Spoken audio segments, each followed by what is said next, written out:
Shalom,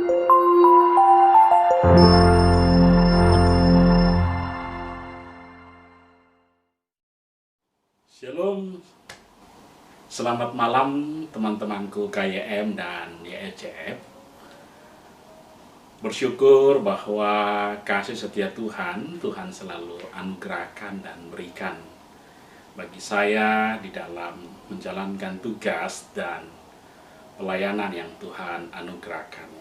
Pada kesempatan ini izinkanlah saya sedikit menyampaikan kesaksian bahwa 8 tahun dari 2010 hingga 2018 bahwa saya boleh bersyukur untuk kebaikan Tuhan, anugerah Tuhan ketika dalam pelayanan gereja Kibait saya di Malinau, bahwa saya memiliki teman-teman yang luar biasa yang menyambut saya dengan penuh sukacita. Walaupun kita berbeda organisasi, tetapi Anda semua adalah menjadi sahabat terbaik bagi saya, sehingga KYM dan YFCF tetap selalu ada di dalam hati saya sampai kapanpun. Dan bersyukur 8 tahun banyak pengalaman yang saya dapatkan bersama-sama dengan kawan-kawan, kakak-kakak pembina, para gembala, maupun adik-adik yang dengan penuh semangat untuk terus bersukacita melayani Tuhan. Jujur bahwa ketika ditempatkan pelayanan gereja kakak sendiri atau saya di Jogja ini yang semuanya mahasiswa, saya memiliki modal bahwa saya telah 8 tahun bersama dengan seluruh kawan-kawan. Itu yang menjadi sebuah semangat bagi saya, menjadi kekuatan bagi saya bahwa proses Tuhan itu sungguh hebat, sungguh baik. Saya dipertemukan dengan kalian, KYM dan ICF selama 8 tahun. Saya boleh dilibatkan dalam pelayanan, sehingga ketika berada di Jogja saya tidak canggung karena saya sudah cukup memiliki pengalaman atau sedikit ada kemampuan karena saya banyak belajar dari kawan-kawan semua. Sekali lagi atas nama pribadi mengucapkan terima kasih untuk segala kebaikan. Rekan-rekan semua menganggap saya sebagai adik, menganggap saya sebagai kakak, terlebih sebagai saudara seiman yang terus memperhatikan saya. Sekali lagi, kiranya segala hal yang telah teman-teman, adik-adik lakukan bagi saya, Tuhan Yesus yang punya pelayanan akan selalu memberkati kawan-kawan. Pada kesempatan ini, saya akan sedikit membagikan renungan bagi teman-teman semua. Dan kiranya renungan ini akan menjadi semangat bagi kita untuk terus melakukan pelayanan, memberikan yang terbaik bagi Tuhan. Sebelum saya menyampaikan renungan, mari kita berdoa. Bapa di sorga, kami bersyukur, berterima kasih untuk waktu yang Tuhan boleh berikan. Kami akan merenungkan bagian kecil dari kebenaran firman Tuhan. Kiranya Tuhan memberkati apa yang akan kami renungkan, menjadi rema dalam hidup kami untuk kami terus menata hidup yang terbaik bagi kemuliaan nama Tuhan. Hanya dalam nama Tuhan Yesus firman hidup kami berdoa dan mengucap syukur. Haleluya, amin. Baik rekan-rekan, saya akan bacakan 2 ayat dari kebenaran firman Tuhan dari Roma di pasal 12 ayat 1 dan ayat yang kedua. Roma di pasal 12 di ayat 1 dan ayat yang kedua. Firman Tuhan berbunyi demikian. Karena itu saudara-saudara, demi kemurahan Allah, aku menasihatkan kamu supaya kamu mempersembahkan tubuhmu sebagai persembahan yang hidup, yang kudus, dan yang berkenan kepada Allah. Itulah ibadahmu yang sejati. Ayat yang kedua, janganlah menjadi serupa akan dunia ini, tetapi berubahlah oleh pembaharuan budimu, sehingga kamu dapat membedakan mana kehendak Allah, apa yang baik dan yang sempurna dan yang berkenan kepada Allah dan yang sempurna. Puji Tuhan untuk pembacaan kebenaran firman Tuhan ini, bahwa pada renungan kemarin Kak Doli menjelaskan tentang seorang tokoh dalam kitab Daniel, yaitu Daniel. Bagaimana Daniel memberikan hidupnya bagi Tuhan. Bagaimana Daniel memiliki jati diri pada sebuah prinsip-prinsip yang benar, yaitu takut akan Tuhan Allah. Kesempatan ini saya akan membawa kita merenungkan dalam satu tema, yaitu mempersembahkan yang berkenan kepada Allah, atau persembahan yang berkenan. Lembaga Alkitab Indonesia pun menjelaskan atau memberikan tema tentang persembahan yang benar. Dalam dua ayat ini, saudara-saudara, ini adalah sebuah ayat yang menjadi penghubung dari pasal 1 hingga pasal 11 dan pasal 12 hingga pasal 16. Jadi ada dua fase bagian dalam surat Roma. Yang fase pertama, pasal 1:11, itu menjelaskan tentang anugerah yang didapatkan. Dan pasal 12:16, saudara-saudara, rekan-rekanku, adik-adikku, menjelaskan tentang apa yang harus kita berikan. Sehingga kalimat pertama yang dituliskan oleh Rasul Paulus diterjemahkan ke bahasa Indonesia, karena itu. Jadi persembahan yang benar bukan hanya kita berbicara tentang uang saja. Karena kita tahu yang masih remaja masih berharap pada orang tua. Masih kita berharap dan tergantung pada orang tua tentang persembahan materi kita. Tapi pada pembacaan ini, bahwa kita ingin bersama-sama belajar tentang persembahan yang berkenan dalam pembacaan kita ini. Di ayat yang ke-1, rekan-rekan, bahwa apa yang diinginkan ketika kita berbicara tentang persembahan yang benar dalam pembacaan ini, menjelaskan tentang supaya kamu mempersembahkan tubuhmu. Jadi teman-teman, persembahan tubuh ini bukan hanya ketika kita mempersembahkan tangan kita, atau berbicara tentang tangan, berbicara tentang mata, berbicara tentang pikiran kita, atau anggota-anggota tubuh, bahkan juga mungkin kita berbicara tentang talenta kita.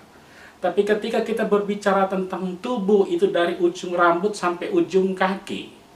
Atau firman Tuhan juga lebih menjelaskan bagaimana ketika kita menyembah Allah, kita menyembah Dia dalam roh dan kebenaran. Dalam hidup kita ada tubuh, jiwa, dan roh. Dan ketiga bagian itu yang menjadi mutlak yang harus kita persembahkan kepada Allah, kepada Tuhan kita Yesus Kristus. Kenapa kita harus mempersembahkan kepada Kristus? Karena Kristus yang lebih dulu mempersembahkan hidupnya, Dia mati di kayu salib, memberikan sebuah keselamatan bagi kita semua. Bagi saya, bagi kawan-kawan, bagi adik-adikku, Dia telah mempersembahkan hidupnya hingga mati di kayu salib. Dan layaklah bagi kita juga mempersembahkan tubuh kita, hidup kita, jiwa kita, raga kita untuk kemuliaan nama Tuhan. Dalam pembacaan kebenaran firman Tuhan kita ini, bahwa mempersembahkan tubuh kita sebagai persembahan yang hidup, yang berkenan, yang kudus dan yang berkenan. Ada 3 bagian yang diinginkan Rasul Paulus dalam hidup kita ini. Dalam keseluruhan aspek hidup kita ini, bagaimana kita mempersembahkan hidup kita selagi masih ada waktu kita persembahkan. Selagi masih ada kesempatan untuk melayani, mari kita melayani. Bagi adik-adikku, ini yang harus menjadi semangat bagi Anda. Ketika Anda, adik-adikku, diberikan kepercayaan melayani Tuhan, ambil kesempatan itu. Selagi kita masih ada waktu, mari. Bahwa menyerahkan hidup bagi Tuhan adalah sebuah sukacita. Kakak-kakak pembina sudah melewati proses menyerahkan hidup masa muda mereka kepada Tuhan untuk melayani. Dan Tuhan memberkati mereka. Yang kedua, bahwa persembahan yang kudus. Kenapa yang kudus? Karena Allah adalah kudus. Allah adalah terang. Allah adalah dalam segala kesempurnaan bagi kita. Mungkin kita tidak bisa mempersembahkan yang terbaik mungkin. Mungkin banyak segala hal yang kita lakukan yang tidak berkenan. Tetapi kita akan terus berusaha memberikan yang terbaik. Dalam talenta Anda, dalam pelayanan Anda, dalam hidup Anda, dalam pendidikan Anda. Itu yang harus dipersembahkan pada Tuhan. Dan yang berkenan kepada Tuhan. Allah menginginkan sebuah persembahan yang benar-benar tulus dari hati kita. Pada sebuah motivasi yang benar dalam melayani. Bukan untuk gagah-gagahan. Atau mungkin kita bisa melihat bagaimana setiap anak-anak Tuhan yang melayani Tuhan, tapi tidak melayani dengan sebuah kesungguhan hanya untuk dilihat, hanya untuk diperhatikan, atau dalam bahasa sekarang hanya untuk gagah-gagahan. Mari adik-adikku, kita mempersembahkan yang terbaik bagi Tuhan, menjadi persembahan yang berkenan kepada Tuhan. Dan yang kedua, dalam ayat yang kedua, Rasul Paulus mengingatkan bagi kita, janganlah menjadi serupa dengan dunia ini, tetapi berubahlah oleh pembaharuan budimu sehingga kamu dapat membedakan mana yang baik. Saudara-saudara, adik-adikku, kawan-kawanku, mari di tengah-tengah pandemik ini mungkin kita kembali mengintrospeksi diri kita. Mungkin kita tidak lagi dilihat karena tidak ada persekutuan yang secara formal yang kita lakukan seperti biasa. Tidak lagi kita tulis nama atau absen setiap ibadah pemuda atau remaja. Ketika renungan dibagikan atau ibadah melalui YouTube dibagikan oleh pengurus pemuda, oleh BPJ, apakah kita benar-benar mengikutinya?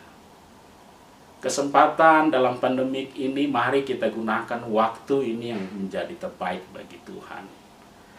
Anda bersama-sama dengan keluarga, rekan-rekan, adik-adik, gunakanlah waktu untuk memiliki kesempatan bersama dengan keluarga.